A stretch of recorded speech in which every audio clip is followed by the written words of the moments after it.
সম্মানিত সুধী মণ্ডলী, আমরা এখন আছি যে জায়গায়, সেখান থেকে বাঘ একদম কাছাকাছি থাকতে পারে বলে মনে হয়।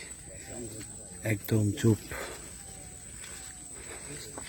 ভয়ঙ্কর ভয়ঙ্কর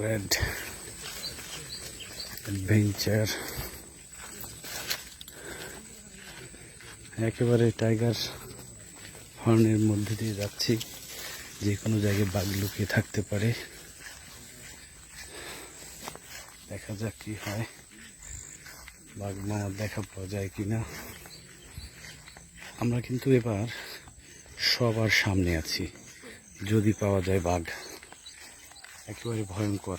এখানে যদি কেউ লুকিয়ে থাকে, বোঝার কোনো উপায় নেই একদম।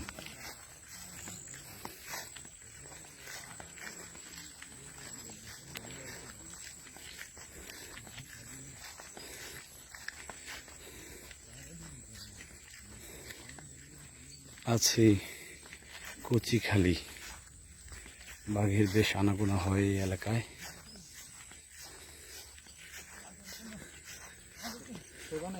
ওই যে ওয়াস্টারে যাব আমরা, ওই যে ওয়াস্ট। আস্তাগফিরুল্লাহ, থু থু থু, খরমর করে উঠছে ভাই। এই বাঘ গেছে মনে হয় এদিক দিয়ে, দেখেন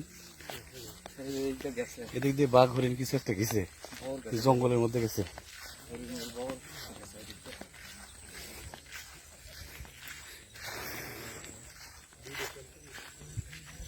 দুই পাশে শুধু টাইগার ফার্ম,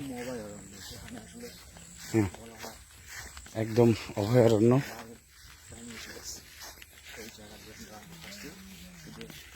সবচেয়ে বড় বিষয় হলো এই যে টাইগার ফার্ম, এর মধ্যেই কিন্তু বাঘ সবচেয়ে বেশি লুকিয়ে থাকে, কারণ এদের গায়ের সাথে বাঘের কালার অনেকটা ম্যাচ করে, দেখা যায় না দূরে থেকে।